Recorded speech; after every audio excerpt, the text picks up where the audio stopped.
Kevin, thanks for joining me today. And could you just say a little bit about yourself, who you are?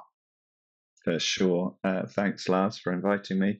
My name's Kevin. I'm English, live in Madrid, where we've planted a church, run a church in Madrid with a couple of congregations.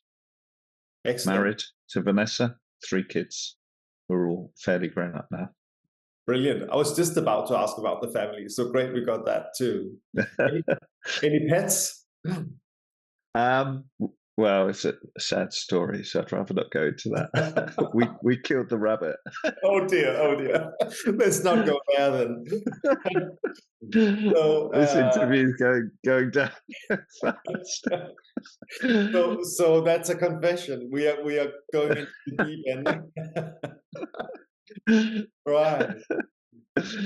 So Kevin, could you just say a little bit about what made you interested in STEPS and how it was to make the decision of joining a STEPS course for church leaders?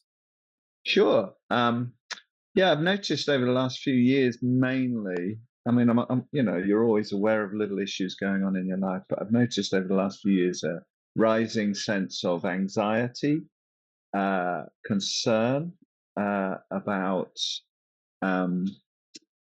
things that go on in church life, particularly, but things that I'm not in control of, and it's caused a level of anxiety that I've never really experienced before.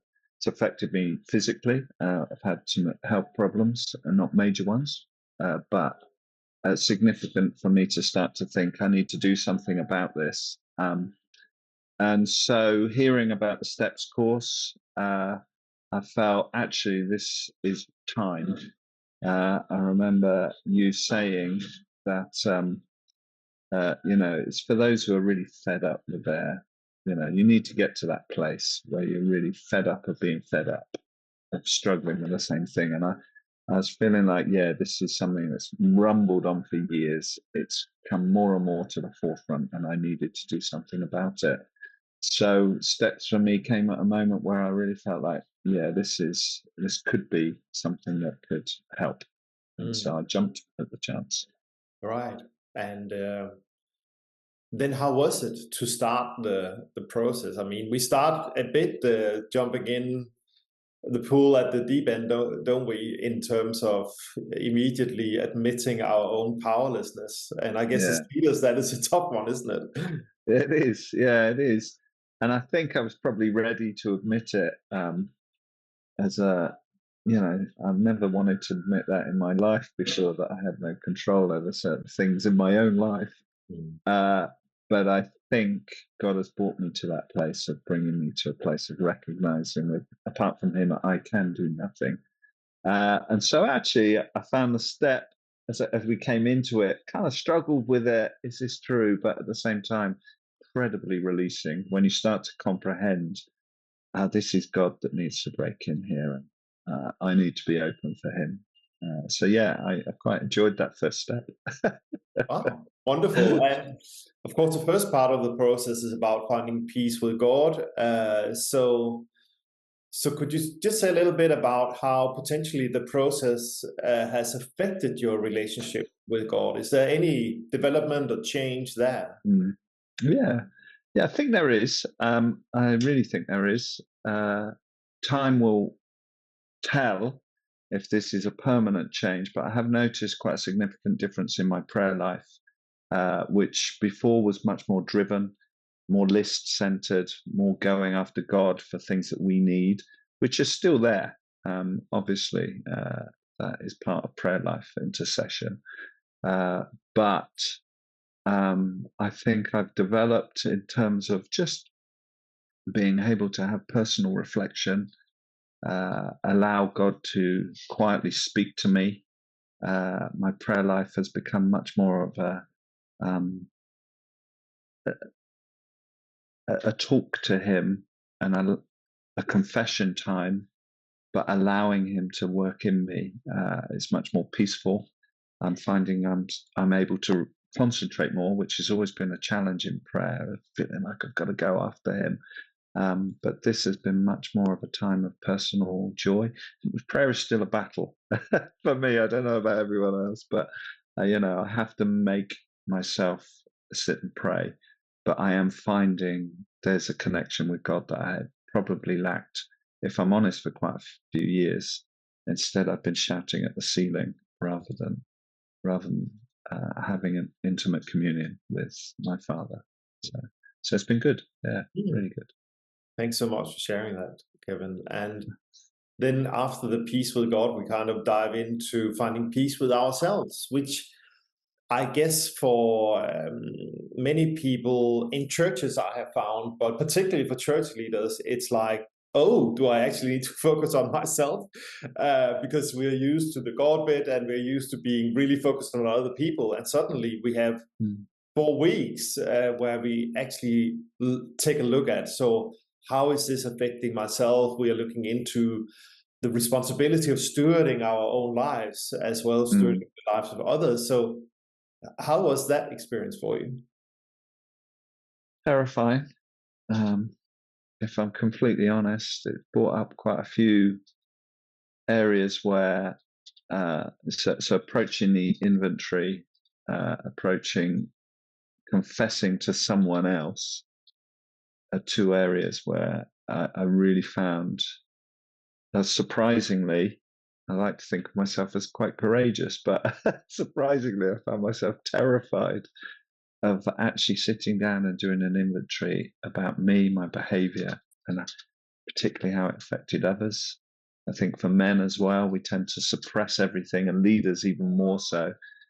You've just got to push it down and press on.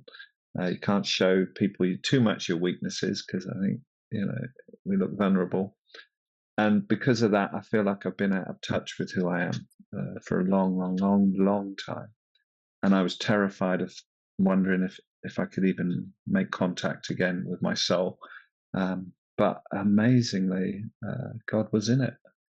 Like I said, even the candle, which I'm not from that kind of tradition. I'm thinking, do I really need to go find a candle and put it on? But I did.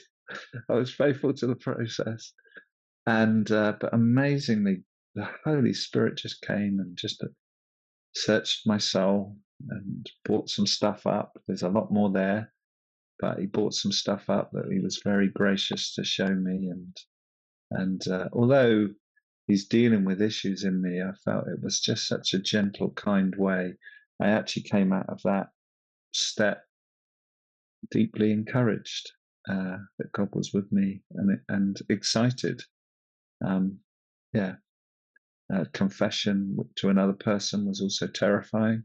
To say sorry publicly and really mean it, and really understand that you have done something that's hurt others, is a different thing from the English version of just saying sorry all the time. But that too, I felt, was a really, really helpful process, to journal it, to write it down, and then to bring it out to someone. I'm not sure I quite came to tears, but I remember welling up quite a few times, feeling like this is a moment where God's allowing healing and restoration. So it was good. It was good, but terrifying. Good but terrifying. That's a wonderful way of describing it, and very precise. I totally identify with that. And then, I mean, you obviously are a very brave man. You are a church planter in Spain and so on. And you are also brave, I would say, in being a first mover on something I've never heard before. You were actually, in a way, making public your journey through the steps process as it happened the first time you did it. I find that really brave. So, which in a way connects with the third part of the process in finding peace with others, that this all relates to other people as well. So how did people respond to that, and how was that? Well, I haven't had that much feedback, and I am, because it's on Instagram on our church account, I don't have to look at it. So I have no idea who's commented, who's said what, or if anyone's commented either. The only thing I've had is the people that have uploaded it for us and put it on, made it look nicer than just me chatting. Both of them said that's incredibly brave. I agree. But they didn't say it with pity. To be honest, I just felt like I wanted to log my progress in a way that meant uh, uh, I was able to be as honest and open publicly. I don't go into the great depths of my depravity in those, but I did it in a way that I felt the church needed to see me on a journey, and I'm hoping that has generated in them a faith and an expectation that they can also go on a journey and find some freedom. And I will tell you in the autumn. Yes, how that's we will worked out. Brilliant. And then finally, in a way, you have said it so well already in the way you talk about this, where I hear you talk more in the language of a journey rather than, reaching a destination point very quickly and be fixed. But if you were to think about what is my outcome this far of having been through the steps process, how would you describe that? Yeah, good question. I think just a personal reflection. I would say my anxiety levels are still at times high. However, they're less high and a lot less frequent. And probably more importantly, I feel like I'm starting to get some tools that will help resolve it over time. I'm finding I'm putting in the right things in place that will be the valve that releases the pressure when those moments come, which are inevitable in church life and in church leadership. So things like an accountability partner, which I've started, my journaling, all of those are things that actually I'm finding I'm getting the support around me that I need to be able to function healthily, as we should be in community. So that I feel like it's made quite a significant difference already, but I feel like that could all be lost if I don't continue to maintain this and put the right things in place, which I don't want to do. And it's only the start. There's still quite a long journey ahead.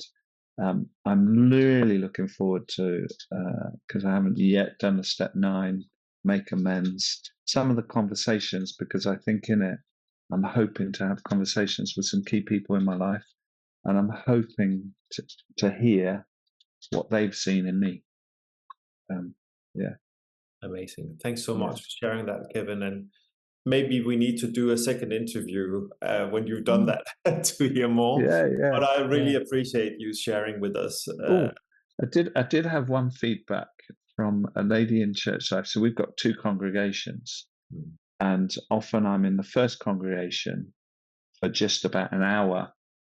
I come along for the first bit of worship, I preach, and then I have to leave. So the second half of and I don't get to fellowship too much with that first congregation. Unfortunately, we try and resolve it with different things each week, but generally that's the program, and I spend more time with the other congregation. So I'm a little bit, normally when I'm arrived, I'm a little bit rushed and harried, and and there's always people who want your time, and I try to be nice and gracious, but there are moments where you're like, I'm really sorry, I cannot.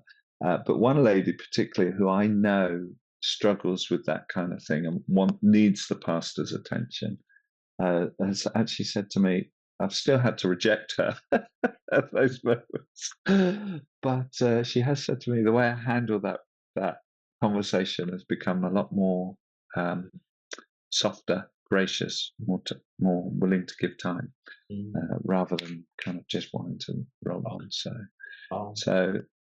that was I felt quite encouraged that other people are seeing a difference in me. That's very interesting, isn't it? Because anxiety never kind of allows us to be in the moment. Whereas serenity allows us to be present in the moment. And it sounds like that's what she has noticed, isn't it? Yeah. And that's probably the best way of putting it. I'm learning that particular harried time is a time where I'm finding it very difficult to be in the moment. There's a lot of pressure on me. People want my attention. I'm there for a short period of time. I'm also going to preach. I also want to encounter God, and I want the church to encounter God. So there's an awful lot that I'm trying to do in a very short period of time. I've got others doing it as well, obviously a team, but I'm playing my part. But to actually be there in the moment with that person or with God is what I'm working on. Yeah, amazing. Well, Kevin, thanks so much. It was a joy talking to you about this. That's great.